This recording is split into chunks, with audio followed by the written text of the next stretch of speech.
Hello and welcome to The Machine. Have a cigar as we listen to the echoes of Pink Floyd's albums ranked worst to best. Dog. So for the past month and a half, I have been deep diving Pink Floyd's discography from start through to the end. My sudden obsession beginning with buying my dad a Pink Floyd poster for this past Father's Day, putting a big smile on his face because they are his favourite band, but equally it got him rummaging through his vinyl and CD collection and fishing out a bunch of Pink Floyd CDs for me, which have then proceeded to take over my life. So let's get into it. Let's begin with my least favourite of their albums. In 15th, it's Amagama. Amagama is an experimental mess, and it's the byproduct of Pink Floyd very much still trying to find their sound after the departure of Syd Barrett, their former leader. And frankly, I don't think I'm going to be listening to this album again anytime soon, unless my hand is forced. But I didn't find it utterly hateful. It definitely does have its moments, especially in the opening. I enjoy the fact that you can appreciate each single musician of the band across the album, but the overarching problem that remains is that the experimental nature just goes too far. There is a song on this album called, and I'm not kidding, several species of small furry animals gathered together in a cave grooving with a Pict. That's the title. Not kidding. And it does exactly what it says on the tin. I showed a small portion of that to Mrs. IMO, and my god, you should have seen her reactions. She thought like I was a complete basket case. She's had to live with me going on and on about Pink Floyd for the last month and a half, and then this is what I show her? This is what I've been going on about? Yeah, there was a glint in her eye that suggested she might leave, but somehow she stuck around.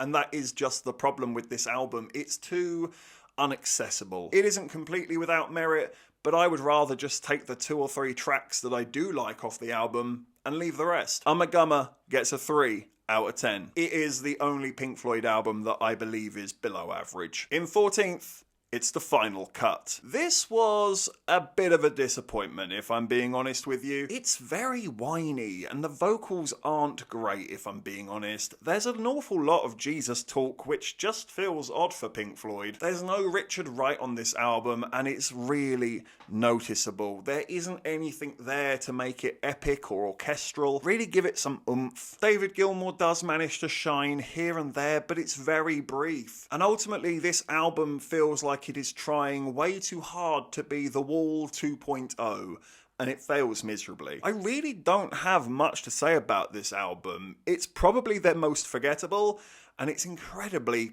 meh. The Final Cut gets a 5 out of 10. In 13th place, it's The Division Bell. This might upset some people because it does have its cult following, and I do think there are some great guitar riffs on this album, and the music is still very solid and enjoyable. But what holds The Division Bell back for me is that I find this album really struggles to change gears. It does just continuously stay in this whiny, floaty space from start, middle and end. It's also a little lyrically weak, and there really isn't a single song on the album that I particularly feel like writing home about. I do think it's a good album. I do think it's produced well. It's just a little forgettable in the long scheme of things. I'm going to give The Division Bell a 6 out of 10. In 12th place, it's More. Considering that More is actually a movie soundtrack, this ain't bad at all. I gave this album very little attention and expected almost nothing from it, but Pink Floyd put an awful lot of effort into this project. I do like the balance of this album. I like that they start with the more accessible stuff and they slowly transcend into that experimental nature. The Nile song is an absolute banger. It is my favourite off of this album. I love its position in the album as well. It is such a needed burst of life. I find Cymbeline quite enjoyable as well. That's a very nice piece. And some of the experimental stuff, it does work. It's quite refined for where Pink Floyd are in this stage of their evolution. More is actually okay. It's not a bad album at all. It's a lot better than you think it might be. I'm going to give More a 6 out of 10. In 11th, It's Saucer Full of Secrets. A bit of a mixed bag, this album. I do like a handful of the tracks on here. Set the Controls for the Heart of the Sun. It's a clear standout on this album. But there is something about Set the Controls for the Heart of the Sun. It makes me want to go out by a campfire in the moonlight and do some sort of shamanic ritual. It definitely has its own vibe, and it's a lot of fun when Pink Floyd have these moments in their early discography, because you know where it goes later down the line. How much they refine it and how much they become the masters of controlling these sounds to make different meanings, paint pictures and settings. And you can see that as early as on tracks as Set the Controls for the Heart of the Sun. I really enjoy the closer to this album as well, Jug Band Blues. The lyrics from Sid are endlessly haunting. They really do stay with you and make you consider what he must have been thinking and feeling at the time. And I think it's a very nice, triumphant, accepting, melancholic finale for Sid's time with the band. It's perfect. But overall, this album feels like it's stuck between a rock and a hard place, and it doesn't know what direction to go in. It does a little bit of the Syd Barrett stuff, it does a little bit of the experimental stuff, some of it works, some of it doesn't, and that's sort of that. Saucer Full of Secrets can feel like one giant shrug from the band themselves, as if they weren't entirely sure either. But I do think that the sheer quality of the musicians in the band, like David Gilmour and Nick Mason, their sheer quality really does lift this material and make it shine a lot better than it actually is, because even despite its positive moments, you can see the cracks in this album. Saucer Full of Secrets gets a 6 out of 10. In 10th place, it's Piper at the Gates of Dawn. This album is a lot of fun. It's quirky and it will make you smile, and it will even make you laugh with tracks like Bike. I know a mouse and he hasn't got a house. I don't know why I call him Gerald. It's cute. Fuck it, it's cute. I don't know. But it does also offer some genuinely nice tracks in there, something a bit more punchy and poppy that you can dance to. See Emily Play is a classic. And there is a strange enjoyment in the offbeat nature of this album. You have no idea where it's going to go, and that's also why you can't stop listening. But it does seriously lack longevity. It's extremely of its time and dripping with influence from the Beatles. There is only so much Syd Barrett wackiness that you can take, and frankly, there's a lot better Pink Floyd to come. I do think Piper at the Gates of Dawn is worth checking out, even if you just want to see what it's like historically within the evolution of the band. But it is a solid debut album, it's bizarrely memorable, and it did fantastically well to compete with bands like the Beatles, who were high-flying at this time. So yeah, give it a chance if you're feeling compelled, but don't say I didn't warn you. Piper at the Gates of Dawn gets a 7 out of 10. In 9th, it's The Endless River. I went into this one expecting to hate it because I have heard it's not their best, but truth be told, I don't mind it. Sure, it can feel a bit directionless and samey on a few tracks, but that being said, the guitar licks are wild. And it does have this epic spiritual tone and feel to it that really adds some oomph to the album. I suppose the biggest issue with The Endless River is not only does it all feel a bit samey, but I can't say that there's a particular standout track. It does remind me of the Division Bell that we mentioned earlier, just a better version of it. It also struggles to change gear, and it also feels a little bit forgettable in the grand scheme of things. The Endless River gets a 7 out of 10. In 8th, it's A Momentary Lapse of Reason. This album takes on a much more 80s feeling to the band's usual works, and funnily enough, I actually quite enjoyed the blend. It's chunky, it's heavy, it'll get your head bopping. It does sometimes feel like Pink Floyd trying to get with the times, if you will. And it doesn't always work, but generally speaking, I think they make it work as well as it possibly could. I do find the lyrics and the vocals to be a bit weak on this one, especially with a bit of a lacking overarching narrative to the album. And equally, I do wish that this album was more experimental. This feels quite safe for Pink Floyd. And safe is not a word that you use when talking about Pink Floyd. A Momentary Lapse of Reason is the album by Pink Floyd that feels the least Pink Floyd. A Momentary Lapse of Reason gets a 7 out of 10. In 7th place, Atom Heart Mother. Atom Heart Mother is awesome. This was the album after Amagama, but before Meddle. And damn, you can really tell. Because Atom Heart Mother does still have that experimental nature of Amagama, but it's so much better here. It's done with more control and with more purpose and intent behind it, but equally, it's not quite as much of a eureka moment that Meddle is either. It is very much between the two phases of the band really finding their sound. But on Atom Heart Mother, it's getting there. The opening theme to this album is epic, and it really paints a picture of the band riding into a dusty town on horseback. I love how Pink Floyd are able to do that with sound. They make sounds visual, and it is just chef's kiss. They have always wanted to do this and try to do this on pretty much every single album, and they've also had many successes going as far back as Careful with That Axe, Eugene. Roger screaming in your ears as a metaphor for murder, death, chaos, however you want to interpret it. It's painting a picture, it's painting a theme, it's a setting, it's magical. And I do love that westerny vibe to this album. The orchestral and grandiose nature of it all, it's genius. But I do feel sorry for Pink Floyd when it comes to this album, because it sounds like the issues were a little bit out of their hands. I have heard each member of the band say in interviews that basically the orchestras and the brass sections that they worked with weren't that interested and basically just wanted to get it done and bugger off to the pub. And that just makes me sad, because Atom Heart Mother could have been so much more than it already is, and what it already is an awesome album. Equally, it is worth mentioning that Alan's Breakfast is still a small pinch from the Amagama side of things here, where it is a track of a man listing breakfast items. Yeah. But the rest of the album is a triumphant spectacle that is well worth checking out. Atom Heart Mother gets an 8 out of 10. In 6th, it's Obscured by Clouds. This is a criminally underrated album in the Pink Floyd discography. It originally started as another film's soundtrack, the film being The Valet, but due to a falling out with the production, Pink Floyd walked away from the project, keeping the music that was meant to be the soundtrack. And that soundtrack became Obscured by Clouds. An interesting fact as well about Obscured by Clouds, the front cover was going to be a still from the movie The Valet. They opted to skew the image and make it a bit of an optical illusion. It's the same still image, just blurred and skewed. It's petty as hell, but I kinda rate it. And boy, am I glad that they did step away from the project and make this their own album, because it absolutely rocks. Band is just so in sync with each other here. Everyone is flying at full speed. Nick's drumming is superb. Gilmour's guitar licks are smoking hot.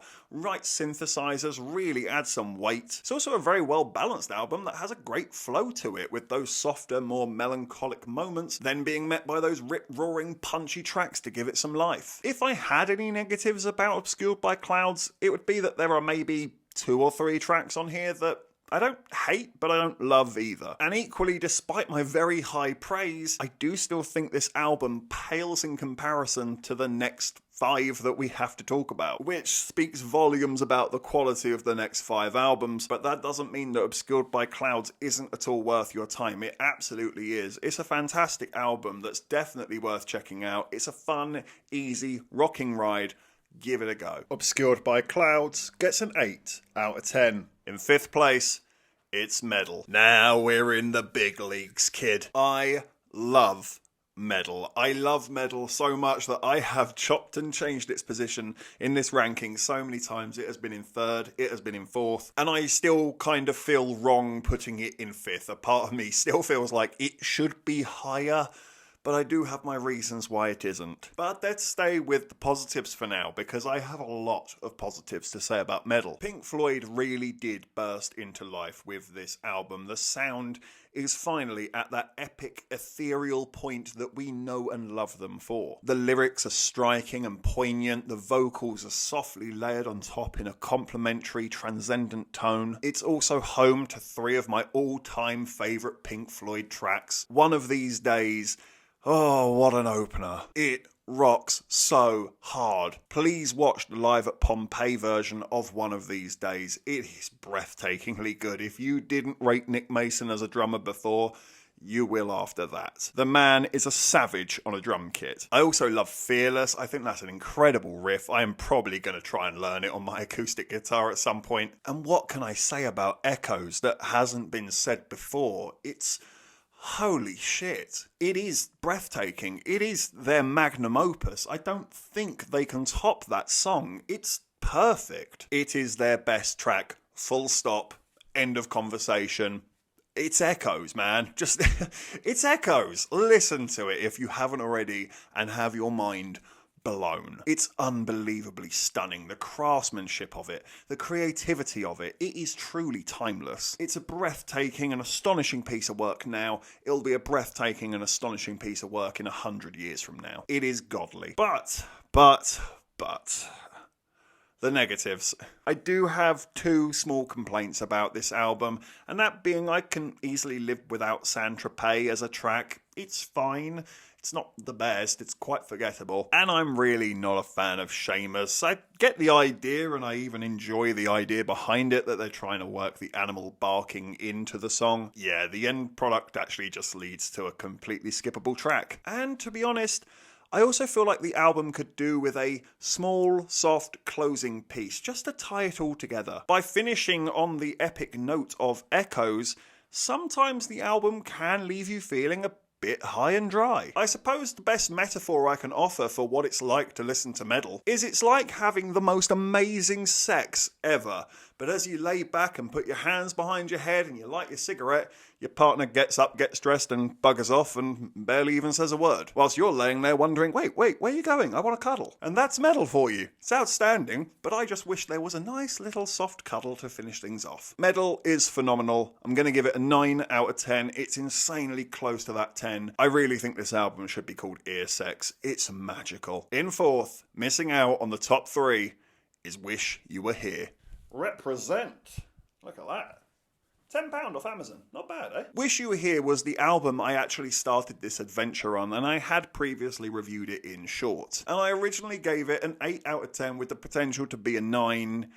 And how wrong was I? But you do also have to understand that I didn't have the context back then. I actually misread the album's meaning on the first listen, as I had no idea who Syd Barrett was. And I haven't taken down that short review. I'm happy to own my mistakes, but you can consider this to be the updated review, now that I have revisited it, and I also have a full understanding of it. Originally, I thought Wish You Were Here was Roger Waters talking about his younger self, the more wilder animal who would take those chances. And it's an older Roger Waters wishing he could tap back into that, basically, despite age, time, and even success changing the landscape for you. Then I discover that Syd Barrett was their original founding member, whose mental health dramatically deteriorated after developing a severe addiction to LSD. Quite bizarrely, Syd Barrett happened to turn up to the studio while this album was being made, but he looked so different that they didn't even recognise him. The band were apparently moved to tears after discovering who it was,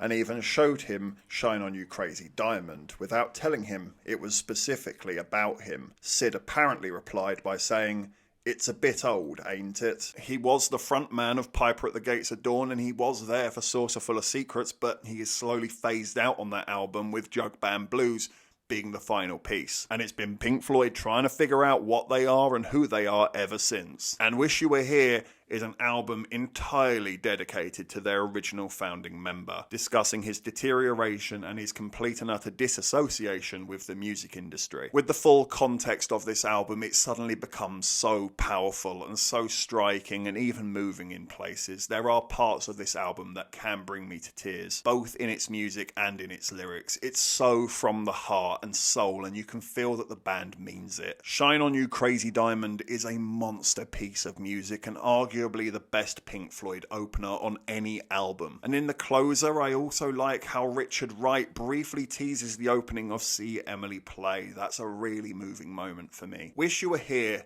is what Pink Floyd should have been doing from the start. They've always tried to honour Syd across their albums, but they've always done it by making his music. And that isn't them. It's them pretending to be Syd. And there's only one Syd, whereas Wish You Were Here is Pink Floyd making Pink Floyd's music for Syd. And it really works. It's not only fantastic music, but it's so striking and moving as well. Welcome to the Machine and Have a Cigar are also great tracks to fit in the spaces between. Particularly Have a Cigar, I love the lyrics to that one. By the way, which one's pink? Which is apparently a reference to a question that Roger Waters was actually asked by a record executive. This is a hit-for-hit album. Nothing's skippable. It's powerful, it's real, it's endearing, it's a masterpiece. Wish You Were Here absolutely gets a 10 out of 10. In third place, it's Animals. Animals is my favourite Pink Floyd album. I love the shit out of this album. Proof being that it is the album I have listened to the most. I just couldn't get enough of it. I must have listened to it about 8 or 9 times now, and I'm still not sick of it. I could easily spin it for a 10th and an 11th. It's such a punchy and angry album. It feels pissed off. It's Pink Floyd with a bloody lip as it puts its jukes up. And just to make this album even more gangster, it straight up calls out politicians and says fuck you to some of them. Its message remains poignant to this day. It's heavily influenced by George Orwell's Animal Farm, and Roger Waters has worked that idea into the lyrics fantastically. I love the transforming nature of the album, how the pigs can be the dogs can eventually become the pigs, the sheeps can become the dogs, and it is also true to life. We all play these social construct roles when it's all a massive tree of people above you raining down orders on the people below. And then attaching this constant returning theme of being weighed down by the weight of the stone, it offers something quite dark but brutally honest about this album. Musically, it's also a frickin' masterpiece. David Gilmour is on fire on this album, with some of the most ear-pleasing solos ever. Nick Mason's drumming is sensational, the way it builds and it keeps on holding that tempo. It's genius when he brings in the cowbell on Three Pigs. And Richard Wright really shines with some really nice melodies throughout, and he really hammers home those epic moments and puts some weight behind it. I love it. I can't get enough of it. I even silenced Mrs. IMO whilst listening to it the 6th or 7th time, and I am sorry, Mrs. IMO. I was listening to it, it was on full blast, I was taking my notes, and she walked into the room and she was ready to speak, but I knew the good bit was coming, so I just went, hey. I am sorry, because that was rude of me, but God bless her, she did let me listen to that incredible David Gilmour solo that was just about to drop on Dogs as she walked into the room, and I thank her for it, because it is amazing. And how can I not talk about the talk box effect, where they made the guitar sound like it was a shrieking dog? It's so effective and so ahead of its time, and proof that Pink Floyd really were the pioneers of musical exploration. It's another masterpiece in its own right, my personal favourite by far. It's so accessible and easy to fall in love with. Everything is a hit, nothing is skippable. Pigs on a Wing is a perfect open and close. Just listen to this album. I can't say it enough. Listen to this album. Not only does Animals get the bronze medal, but it undeniably gets a 10 out of 10. 2 albums left. One gets silver, one gets gold. And this one might be controversial. In second place, it's Dark Side of the Moon. I know, but don't press the dislike button just yet. I have heard people say that Dark Side of the Moon is the greatest album of all time, and it's not even the greatest Pink Floyd album. And I strangely subscribe to that belief. What can I say about Dark Side of the Moon that hasn't been said before? It's iconic from its artwork to its sound. It's perfectly balanced in tone, genres, themes, and its lyricism and the order of the tracks really do complement each other as they ebb and flow in and out of each other, sometimes briefly back into pieces you've already heard. The production is insane on this thing. It's so crisp and channeled to perfection with such precision. As you hear the vocals and the instruments spread out and echo through your headphones, particularly noticeable on tracks like Money in the opening when the cash register opens and the coins drop. It's ear sex. It's fantastic. Time has to be right up there as one of the best Pink Floyd tracks ever, as does Money, and if you're asking me, Eclipse is the best Pink Floyd closer on any of their albums. It's the perfect, triumphant, spacey finish that this album deserves. And I also love the overall meaning of this album, not only still referencing back to Sid and his slow decay, but how it can happen to anyone. How these things affected Pink Floyd, and the consideration that maybe they were the crazy ones all along. But whatever the outcome in this crazy world,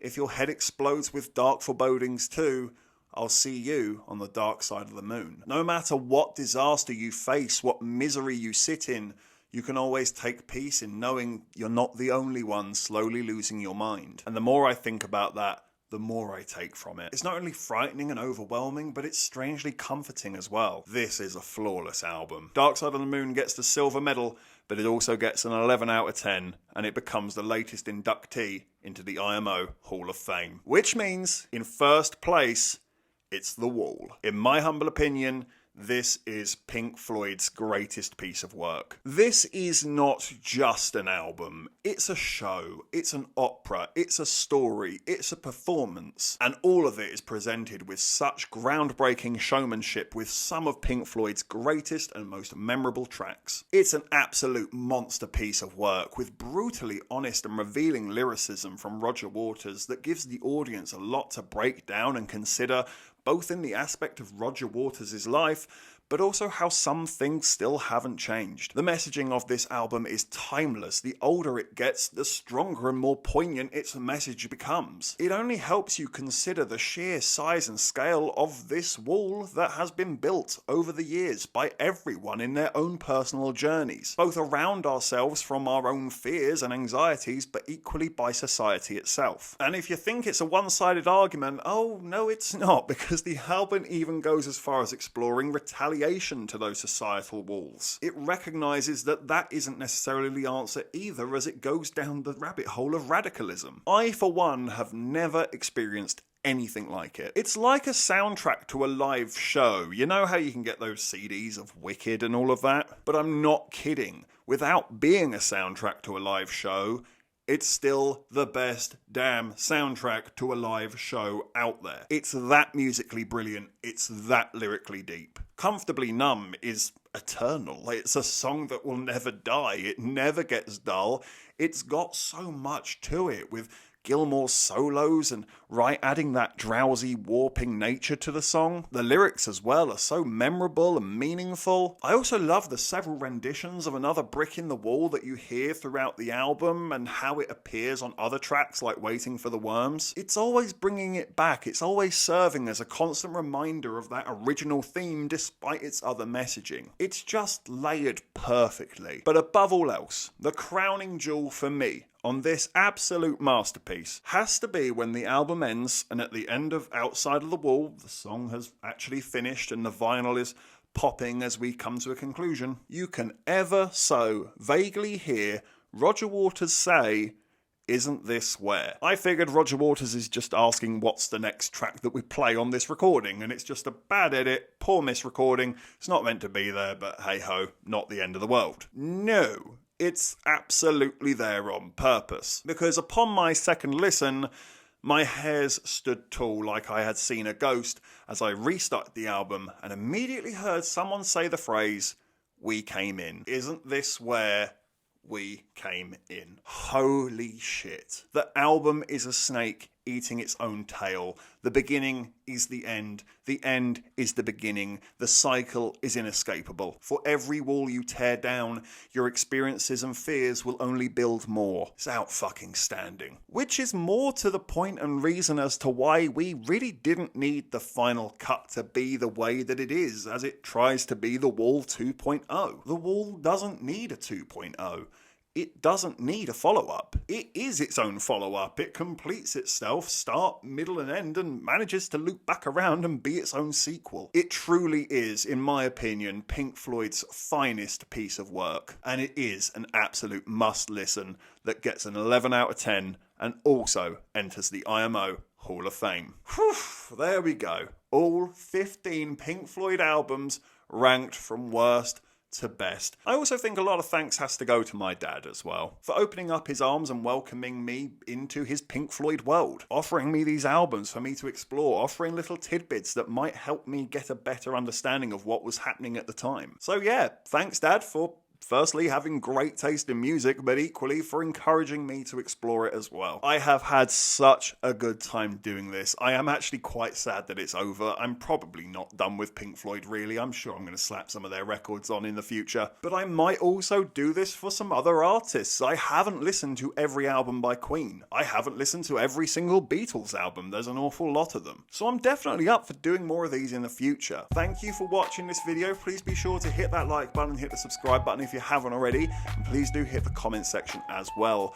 What is your favourite Pink Floyd album, Pink Floyd song? Let me know down below. And of course, if you haven't had enough of this crazy ginger, well, you can always click on these suggested videos right here and you can get yourself lost in an IMO wormhole. But if not, take care and look forward to seeing you on the next review.